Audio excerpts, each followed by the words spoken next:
Welcome again to the Proper Scoundrels conversational podcast. But back Um, to the conversation.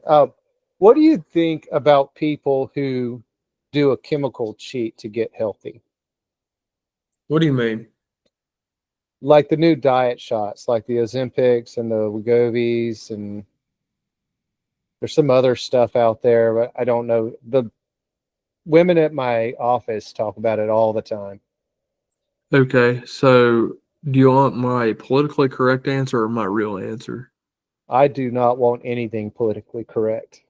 I think you're a lazy fuck if you do that. That's my personal opinion. Um, like, I think that is so shitty. So, hey, I'm gonna get Ozempic and not do anything. And I know there's like electrolyte imbalances. There's thyroid issues that are causing people to maintain weight and they can't get rid of it as easy. Go to the doctor and have it checked. Get on I'm medicine. called. I'm going to call bullshit on that. You know, I've got my feelings about it. Like if we want to use that as an excuse, that's fine. Get your thyroids regulated. Like do what you need to there, but get your ass in the gym. Work out. Cardio is cool, but you can't ride a bike forever and think you're gonna lose all this kind of weight. Like you have to go and do some type of body movements. I'm not saying you need to go get on the bench and be repping 315 out, but moving weight burns more calories than running, than walking, or riding a bike. So I'm in agreement for different reasons, Okay. but also in disagreement. So Okay. yeah, so it's going to be interesting. Um, First of all, I don't pick on diabetics for needing insulin. Okay. I like it. I like it. You know, I would much rather see somebody on Suboxone than heroin. So can I backtrack a little bit? Yeah, of course you can. I the people that are using that is the cheat. That's where I have the issue with. Like, I'm not going to go to the gym. I'm not going to eat any better. I'm going to still fill myself with Little Debbie's. I just don't want to eat as much. I'm still losing weight. Like, I have a big problem with that. Like if you want to go to the gym and do it right and maybe get a little bit of help, sure, go ahead. But I really can't stand that of I'm just gonna get on this miracle pill. And there's a lot of side effects that comes with it. A lot of side effects that come with it. You lose weight like that, you're more prone to cardiac injuries. You're more prone to electrolyte imbalances and things like that. So like there's risk associated with Ozempic or whatever other shots you want to take. Yeah, and I do not know the difference between them.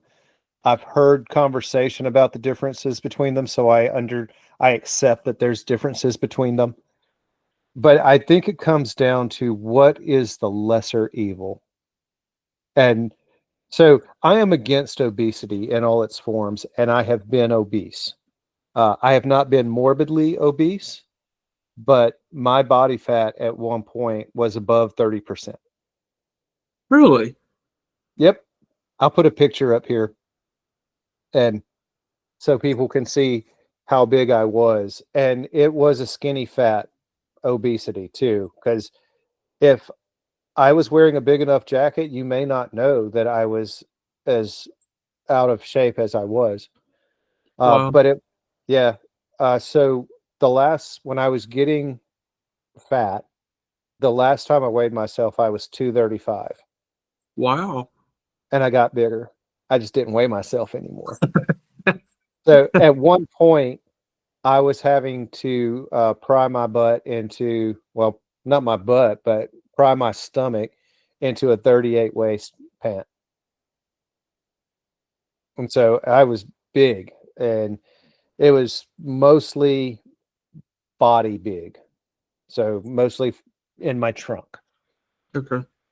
Um, so I'm against obesity, and I would much rather see people take, the shot and not be obese, and even with the health issues that the shots are creating. But I've known personally two people who were morbidly obese, uh, in that, well, I think morbidly obese is over 30%. I don't know. I might put some information down here to I'll say check it. what, yeah, to say what obese and morbid obesity is.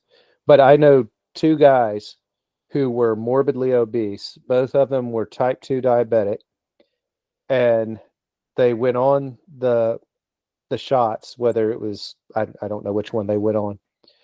They lost a ton of weight. They were able to come off of their they both were able to come off of metformin.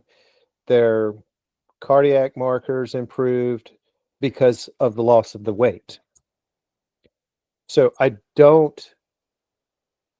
think the actual body weight is far more detrimental than anything else. I think it causes more problems than anything else. I will also say that if you have been at that huge body weight, you're probably going to have those problems anyway. So go ahead and take the shot. It's hard to disagree. I disagree with that. And because I really think that if you can really limit like what foods you take, and it takes hard work, Rome isn't built overnight or wasn't built overnight. But I think if you do those lifestyle changes and lose weight the right way instead of the easy way, because like you're losing a ton of weight. Those dudes will lose like 10 pounds a week, sometimes more. Um, there's a dude I worked with that went on it and just dropped a bunch of weight. But um,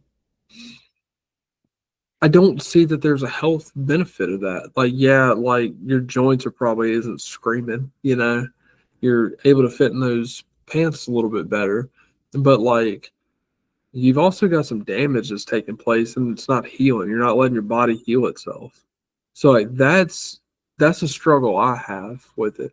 And just for the record, per Google, obesity is more than 25%, and having a BMI of more than 40 is morbid. Interesting Google there. Um, so did you ever watch, there was this disgusting program that used to come on called The Biggest Loser? Yes, I do remember. And I was not somebody who watched it. It's not, I don't watch shows that entertain me based on someone else's tragedy. Thank you. Like that is my wife. But bless her. I love her. Bless her. She watches the 1,000 Pound Sisters. You ever seen them? Or she watches My 600 Pound Life. You seen that? You talking Yes. about something that pisses me off. I can't stand it. I'm not watching a circus act on TV because that's exactly what it is. People used to pay money to see the world's fattest man to go around in a circus. It is disgusting. And Highly agree. and now we've got these people that's like, hey, body positivity, it's okay to be fat. No, it's not. Cancel me for saying that. No, it's not. It's not okay. You're going to be dead before you're 40. Quit.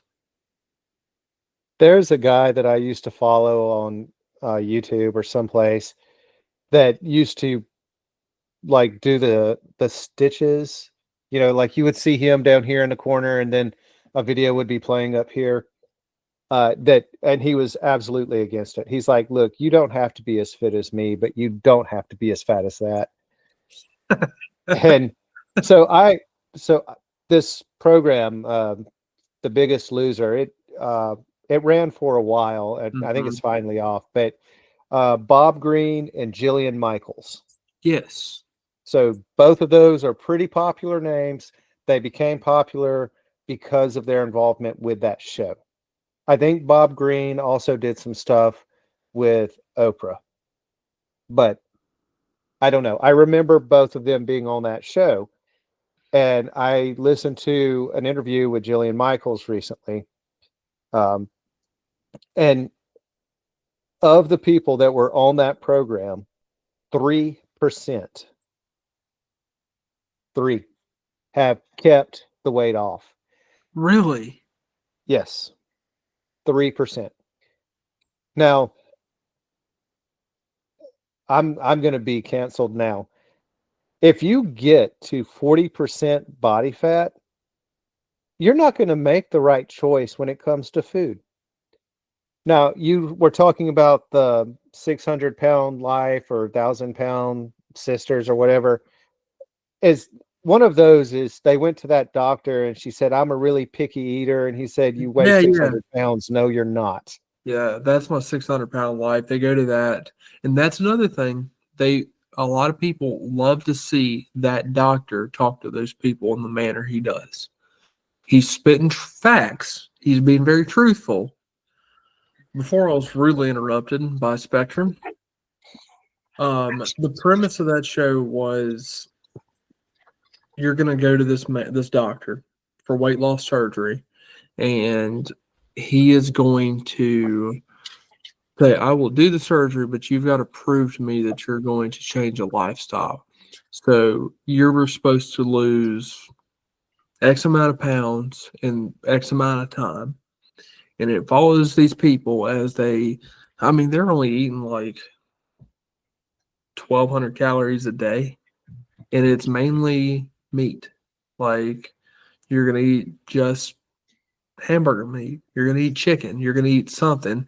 And I mean, it's very small, and like you're going to lose weight. Like, naturally, you will lose weight, and they'll go back to gain weight, or maybe before this check in, you're supposed to lose 20 pounds because there's several check ins. You're supposed to lose 20 pounds before this check in, and they lose like 10. And then he like chews their ass about it. And some of them get the surgery, some of them don't. And yeah, that's the way that show's premise is. And I wonder about them. I wonder how many of them's actually kept the weight off now that you said that about the Biggest Loser.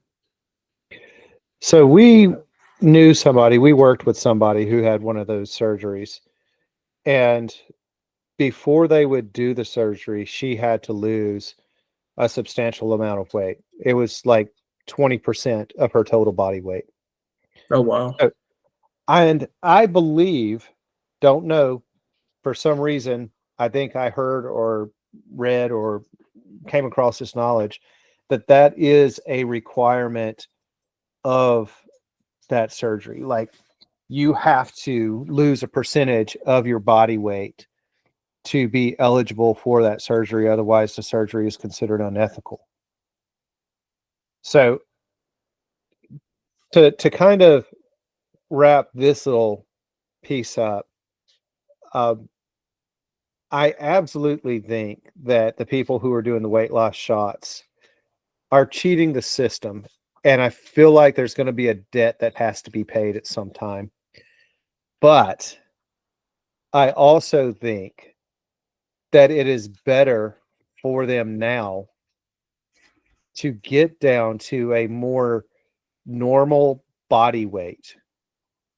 And if it is chemically induced, we used to give medication to alcoholics. We would give them a medication that if they drank anything, they would they would vomit incredibly harshly. And so it was a type of punitive medicine. And I know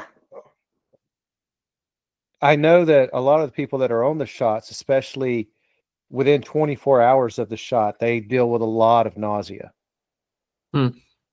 So maybe, there is a benefit to it, but I or well, let me back that up. So maybe there are some repercussions to it, but I think the benefits are outweighing them right now. I don't know, man. Like,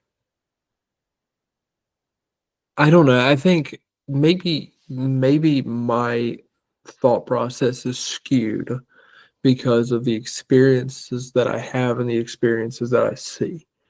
I see people like, yeah, I'm on the Ozempic, but I'm not changing anything I'm doing up. Like I just don't want to eat as much, but Big Deborah is in my back pocket. That's what I'm going to eat on tonight. And we're still not living a healthy life. And you're going to, with cardiac diseases and, people having heart attacks and all these other things, like, having issues. I took care of this man that, he was 6'11", I think. It was either that or 7'1", but I mean, towering over top of me. But dude was going AFib with RVR because his body couldn't keep up with it. That's a risk of the Ozempic. Yeah, I just tried the shot a couple weeks ago, and now I got kind of excited today, and I passed out. Yeah, no shit. No wonder why you passed out. Like your body's like, hell, I don't know what to do anymore. I've been living at this weight for so long, and now we're drastically cutting it. That's a risk factor in of itself. Yeah, absolutely. And again, if so, he is one of the few people that I would say probably does have some sort of glandular misshapement that causes him to be big, and because you can see it in his size. Yeah. If somebody is normal human being size, height, then there's not a glandular problem that would cause your entire body to get big. It's a hand to mouth problem. Yeah. I don't know if you ever worked with this person. I don't know that you did, but she used to get in trouble for telling patients that they were fat. And she started telling them, you've got an injury to your elbow. I mean, I would never tell a patient that. It's not my place to, first off. But she would she would say, you've got a problem with your elbow. And they're like, my elbow? And she's like, yeah, it just keeps doing this right here, bending of the elbow. And yeah. So there used to be a person that I worked with that would write down some of the weird things that I say to patients. And multiple times I would ask patients, other than obesity, what kind of health issues do you have? And everyone would be surprised. They'd be like, what do you mean other than obesity? That's not a health problem. It's like, it's probably hinging every single other one of them. Uh, I remember you telling me that, man. And some of my ER friends are using that now. Yeah. And but if you say it so nice, patients won't even realize you're calling them fat. They'll just be like, "Oh, well, I've got high blood pressure. I've got diabetes." You just gotta say it nice with a smile. Oh, yeah. I told somebody one time that he was going to die of a heart attack because he was obese and black. Bound to happen.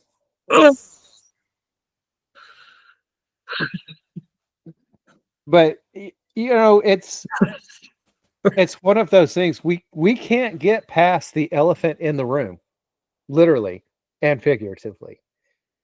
People who are obese, especially people who are morbidly obese, they are causing health problems within themselves that cascade over every single part, every single body system that they have.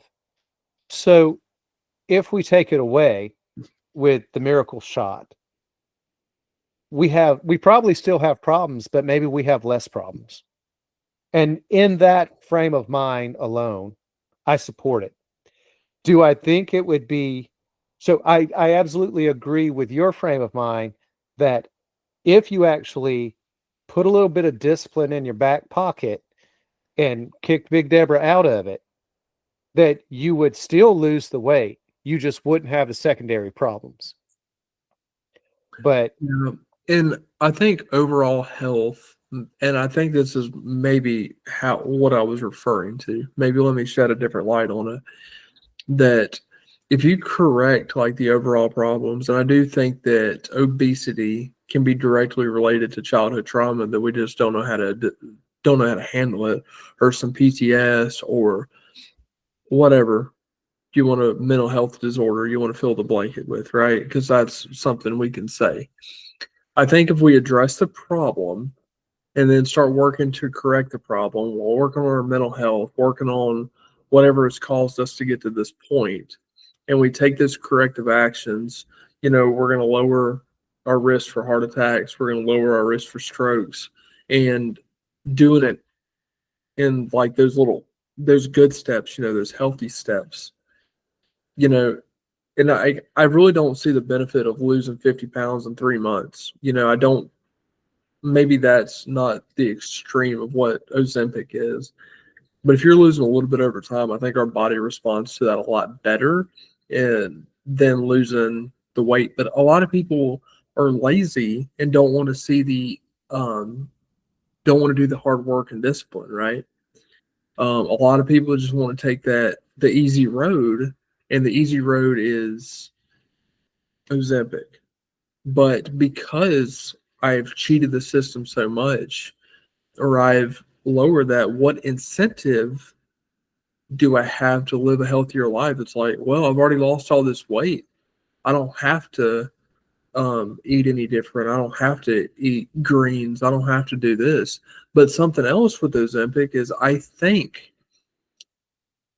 that you're tied to that shot for the rest of your life, you know, because the minute you come off of those shots, they're going to blow back up because they've got nothing to suppress them and keep them down. So I think that's another problem, like, which is another leash that Big Pharma puts on people, they've got to be on Ozempic forever or until they figure something out. yes. Now let me flip it. Oh boy. And yeah, let me flip it another time here. What if they cheat the other way? What if somebody cheats the other direction? Ow. Trend wins. All right, yeah. So I think if you're dumb enough to go on Trenbolone for weight loss, you know, No, no, not for weight loss, to get big. yeah. So I've joked for years about going on test and trend for years. I wouldn't do it myself unless unless I got to the age where my testosterone drops off and I'm going to keep good levels of test because I'm not adding to the years that I have in life. I'm adding to the quality.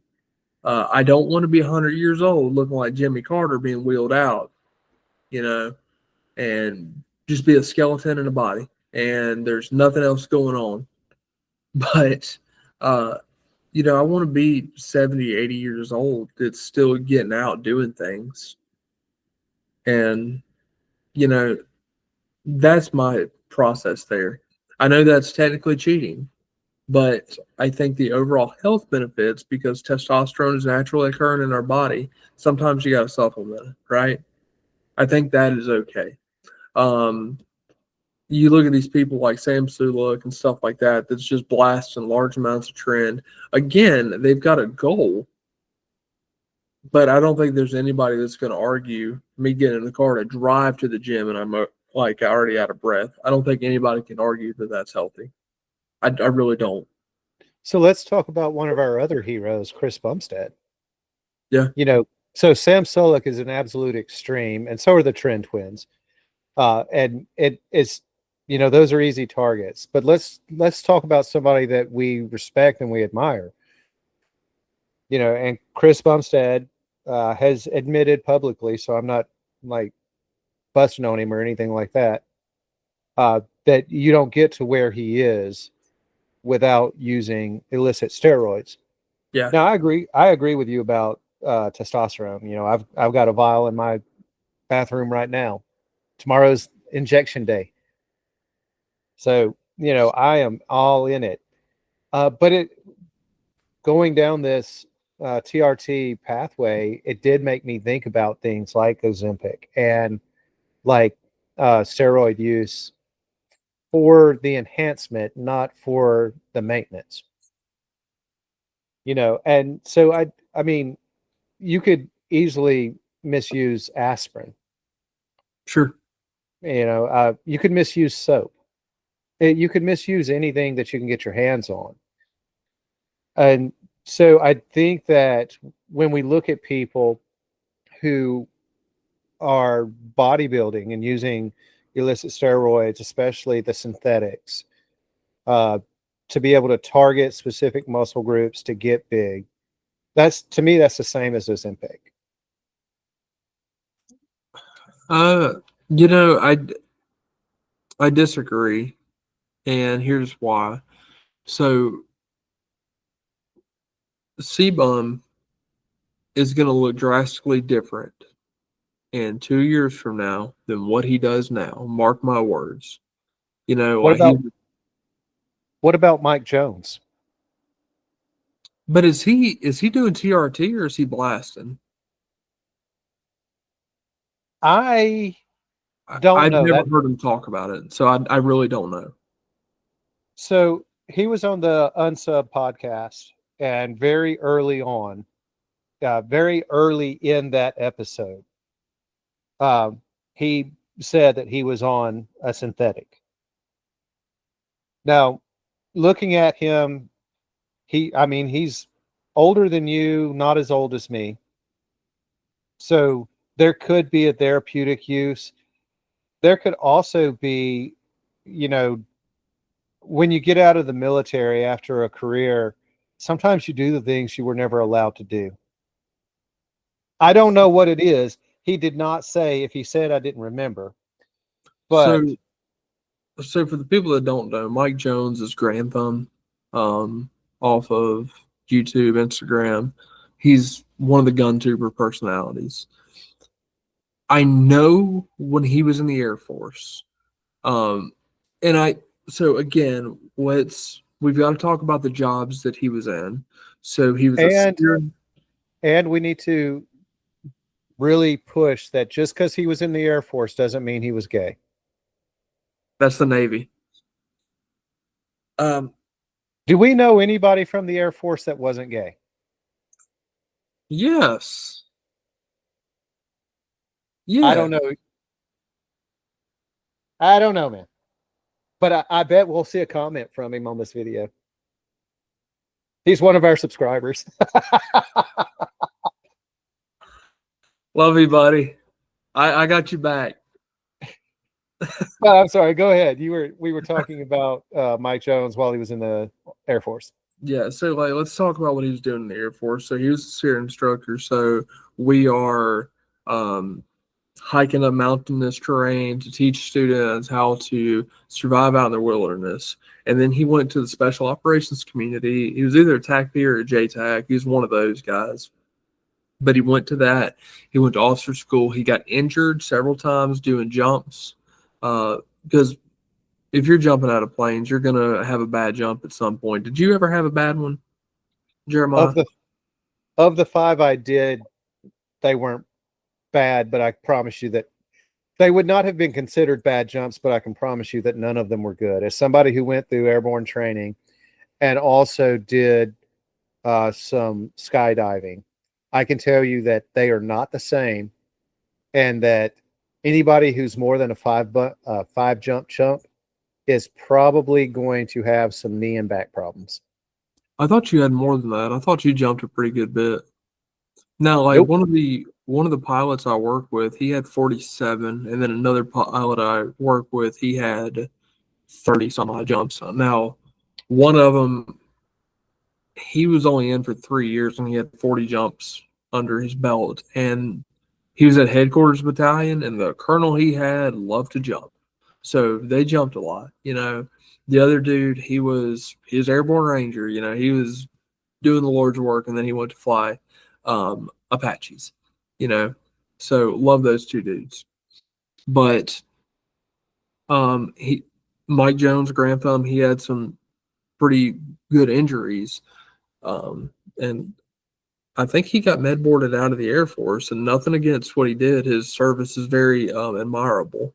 But I think that I wonder if that played into him getting on synthetics for healing and stuff. I don't know, but it's worked well. He looks fantastic. He does. He does. But I Now, think let me ask you this. Go ahead, and I'll ask you in a minute. no, go ahead and ask. You might be asking what I was going to say. I was gonna ask, is there any, because if you look at the term natural, that means I'm not using anything whatsoever to aid. I'm not natural. I take creatine. Is there any supplements you take on your daily for any reason at all, other than the TRT that we've discussed before? I take a baby aspirin to keep my hematocrit low. Okay. I drink a liter of water anytime I go to the gym. So today I had a short kind of fill in workout, and but I just have a practice. If I'm in the gym, I'm going to drink an entire liter Nalgene of water. And but no, I don't take any kind of supplements. I don't do any protein powders. I don't do creatine. I don't do any BCAAs, anything at all. I eat You said food. these are a scam. You can get them through food. That's what I'm saying. They're a scam. Yeah, Uh, but I don't. In the paradigm of bodybuilding, I don't think that creatine is considered natural or unnatural. I think it's considered mandatory, maybe because everybody talks about it. But creatine is incredibly beneficial for a lot of different things. Just like vitamin D3. Don't ever take vitamin D2. If you're going to take a vitamin D supplement, always get D3 because that's going to be more like sunlight coming through skin. Um, D2 is a sham. It's like the BCAAs. It's not worth shit. But no, I don't supplement anything. When I decided to go on to TRT, one of the things that should be a concern for anybody is that you will probably produce more blood and you could get your hematocrit up so high that you would be more prone to stroke. So um, I haven't had a calcium score done or anything like that, but I really feel like, um, especially at my age, you know, taking a baby aspirin every day, it's not that big a deal. So, but yeah, so baby aspirin and injecting myself is the only thing I do. Now I'm injecting myself with a natural hormone. So would I, and I'm not going to get super physiologic. So would I be considered natural? I think no. You know, I always joke with people that like, well, if you take tests, you're probably just more natural. But because like it is a supplement, you're supplementing what you have. So in my mind, and that's just my personal opinion, but um, like I take creatine. I like you said, everybody does. It's very studied. It's a very safe thing. Again, you got to drink water if you're going to drink creatine, right? And I think creatine gummies are a scam. I do think that I take 5 grams a day of powder. I mix it in with some water, and life is good. You can mix it in with everything, just don't mix it in with coffee because digestive doesn't really like that too much.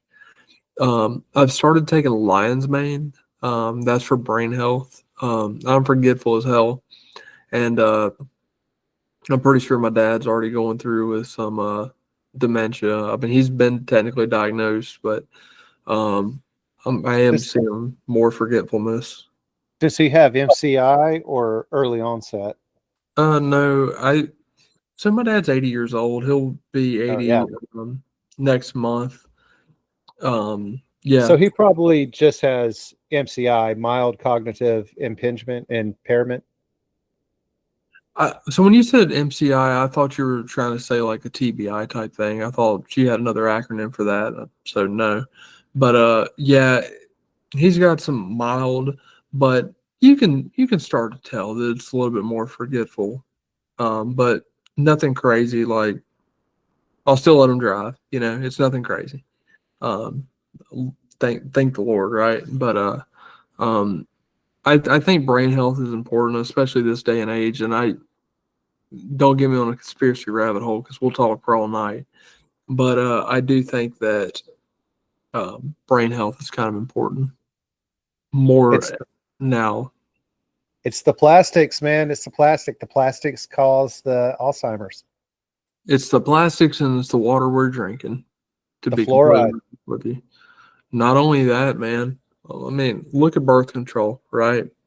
Birth control is really bad for the body, but when it gets excreted out and goes through wherever that goes through, your septic stations and all that stuff, and the water gets returned to us, that stuff is in there. The all the hormones and stuff like that. That's why I drink purified water now. Like I don't like drinking stuff out of the sink. Yeah. If I'm not going to boil it, I'm not going to drink it out of the sink.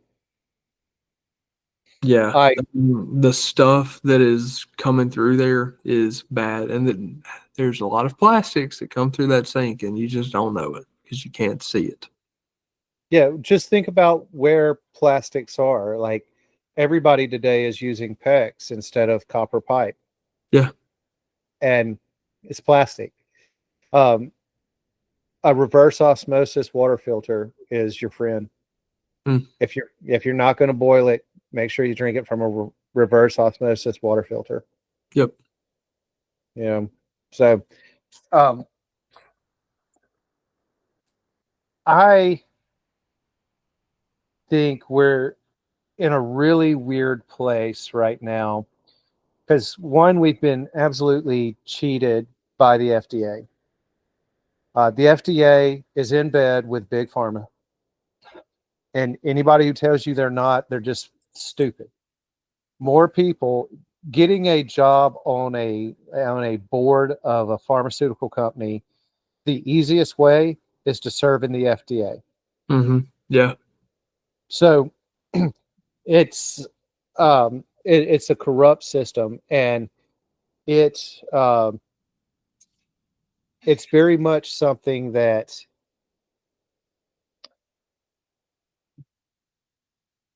big pharmacy will say that something needs to be done. FDA will approve it. FDA, I mean, FDA told us that the food pyramid is how we should be eating, and it's a lie. Everything about them has been a lie. Yeah. So if you want to find truth, look back to where we were before the lie got forced down our throat by the government, and you'll see people were buying and eating whole foods. There was absolutely no type of processed food that our great grandparents ate. Our My grandparents, maybe not your grandparents as much, because that's kind of where the processing started happening. And processed foods are the most evil thing. If anybody doesn't believe me, look at the Nestle milk scandal. I'll have to research that one. I don't know anything about it. They are probably the reason that we have AIDS in Africa. Think so? Man, this was so criminal. So Nestle would give uh, baby formula milk to new mothers, especially in Africa, because people in Africa need stuff. So Nestle's would give them stuff, especially when the babies were new. So the mothers would quit breastfeeding, so they would quit producing milk. So now the babies are hooked on formula. And because they didn't have anything, and they, for the first 4 weeks, they got it for free. Now, they need it for another year. I don't know how long babies are on formula, but I think it's up to about a year old. And so now they can't afford to get the formula, so they start piecemealing it. So now the babies are undernourished, and they can't fight off any infections at all. And then, we get problems like HIV and AIDS that came out of Africa, and you know, and we have this lasting generation of malnourished people because of Nestle. That is so interesting. I never knew that. So I talk about it not to pick on Nestle, because if I'm going to drink some chocolate cocoa, it's probably going to be Nestle or Swiss Miss, which I think is owned by Nestle. Yeah. I don't think that they are the same person that they were then, and I don't think that they had criminal intent. I think they were trying to market their product in a very specific way. I think they did know that it would get mothers to stop creating natural breast milk, and so they would have to buy the Nestle milk. But I don't think they understood that people in Africa didn't have money for it. So, um, but yeah, so the FDA, the pharmaceutical companies, they're all in bed together. They're telling us that we need all of these things, but we have no idea who we could be if we just started eating foods that are the ingredients, that we renegotiated our macros and got our macros in control. If I could remove anything from somebody's macros to change their health, it would be sugar. And McDonald's French fries have sugar on them. Really? It's in the salt. Oh, I did not know that. That would make sense why people love their stuff because they're doing it to hook them. Yeah. That's interesting. Yeah, there is sugar added to just about every processed food that you buy. It doesn't, the people used to put sugar in cornbread. It's like, well, now it's cornbread cake, not cornbread, and uh, Subway, they weren't able to sell their bread in certain countries because of the sugar content. They had to label it as cake. Really? Yeah, Did not know that. yeah, it's sugar. So if you can get the sugar out of people's diets, or at least get it into a more normal serving size, there'd be a huge shift in every single disease process that we know, because so many of them are directly affected by obesity. Yeah.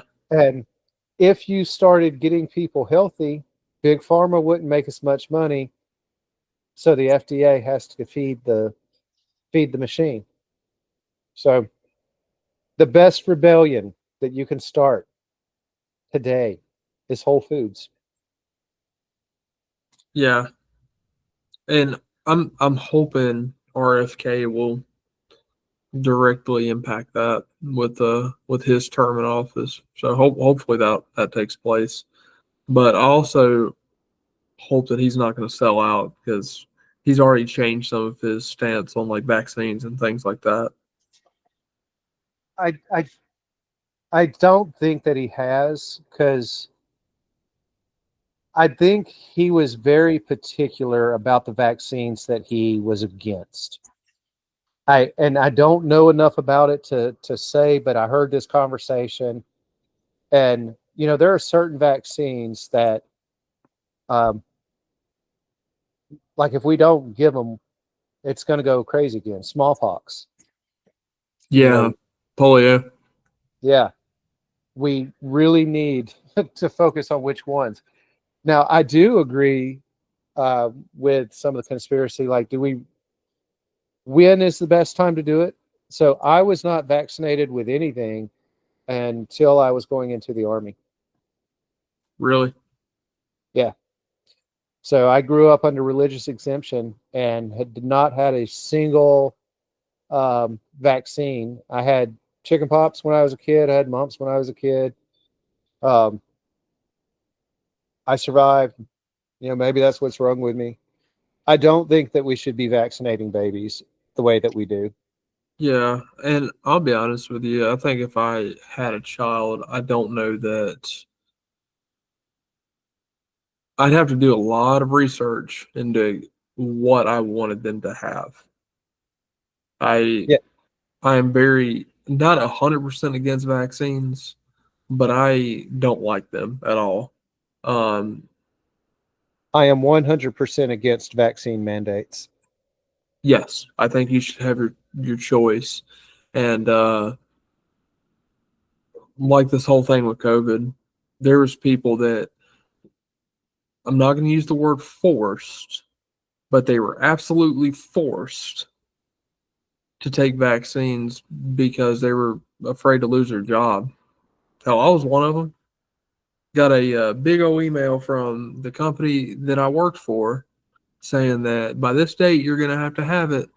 So I think the day that, because I was waiting, I was like, surely to God they're gonna say, hey, just kidding. But it was like there's this certain day in the line that you had to have your vaccine by. I'm like, well, they're not budging, so I don't want to lose my job there. And went and got the vaccine, and the next day they come out and said, "Huh, just kidding." I'm like, this is bad. Yeah. And, you know, the military is facing that. They kicked all those people out because they wouldn't take the vaccine, and now they're begging them to come back. And less than 10 have came back. Really? I think it's four was the number. Four people of nearly 6,000. A staggering disparity. Yeah, Yeah. So I knew a guy during that time frame who initially got fully washed in the vaccine propaganda and then quickly changed his mind. But he knew a little bit about computers, so he scanned his card and he made cards for people who didn't want to get vaccinated. that's funny. Yeah, and you can't say that he was selling them because he would give them to you for free. All you had to say is that you wanted one. Wish I knew about him. Yeah. Yeah. But, you know, I really think that you're one of those guys that if you would have known, you would have you would not have taken one because that would have been the fraud would have been a bigger shot to your morality than actually getting a vaccine that you didn't want. I don't know, man. I was pretty dead set against it, and I don't know, and I really regret doing it. Like that's one of the regrets I do have in life is getting that shot. And I'm not talking negative about anybody that did get it. Let me be very clear about that. But that's one thing I do regret for myself. I regret getting it as well. Do Oh yeah. Like I am a science-based man and I trusted the science at the time. And I still feel like I'm a science-based man. And at the time, the science said, best we know, this is the best case scenario. The science has grown since then. yeah, and like I was taking care of some pretty sick COVID patients during that time. We all were, and again, going back to this drum I've been beating for 2 hours now, I think that if those people that were dying would have did not have obesity, comorbidities, or any of that by first having a healthy lifestyle before the outbreak happened, I don't think we would have had the death numbers we did. And the It death numbers we did, even though they were tragic, they were still minimal. it always comes back to prepping with you.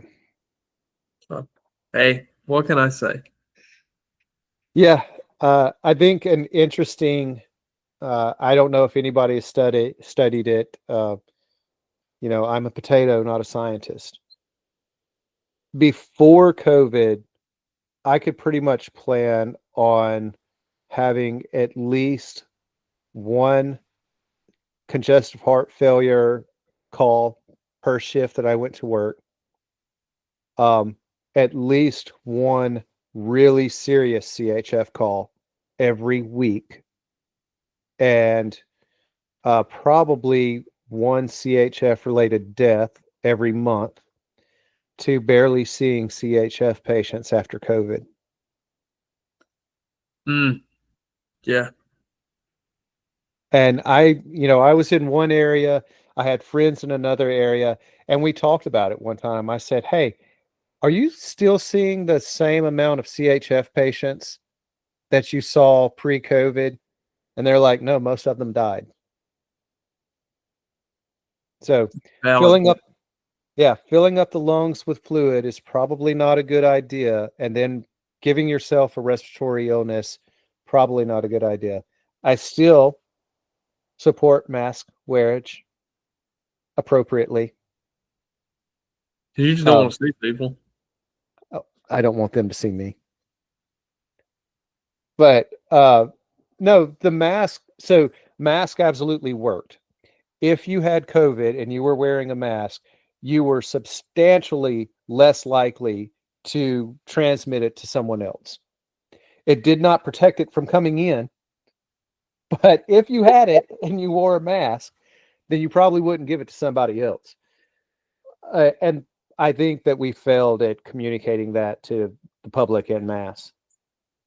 Well, I don't think we failed to communicate anything. I think it was bad information from the get go that, if you wear this mask, you're going to be protected. And one of the saddest things I seen, and I'll get off my COVID soapbox, but one of the saddest things I seen is I went to this lady. She was 80 years old in the middle of nowhere. I can't remember what we went out there for, but it wasn't nothing major. But I looked over at her table next to her little recliner that all these old, cute little old women have. She's got this little table, and on that table was a napkin with two rubber bands stapled to each side of it that she was using as a mask because she was so scared of what the news media was telling her. That's what she had to use for protection because that's what she thought was right. That was one of the saddest things I've seen. I gave her a whole fucking box of masks that we were on shortage for. I gave her a whole box of them. Better that than the underwear cut out. I Seen don't know if that. you, yeah, yeah. So let's wind it up because I'm ready for some Whole Foods. I'm going to put them in my top hole. And I got to make some chicken tonight, man. I'm hungry. Yeah, that's what we're having to. Yeah. So we would encourage everybody to think about what's right in your life. Move a little bit more, understand what NEAT is, non-exercise activity thermogenesis. If you are pretty sedentary, you probably need to move more, probably need to focus more on those workouts. If you're constantly moving, still need to work out, drink more water, change your socks. Yes. And perimeter shop. Don't go down the aisles. Everyone have a great night. Stay warm, stay full on Whole Foods. We're sorry, the number you have dialed is not in service at this time.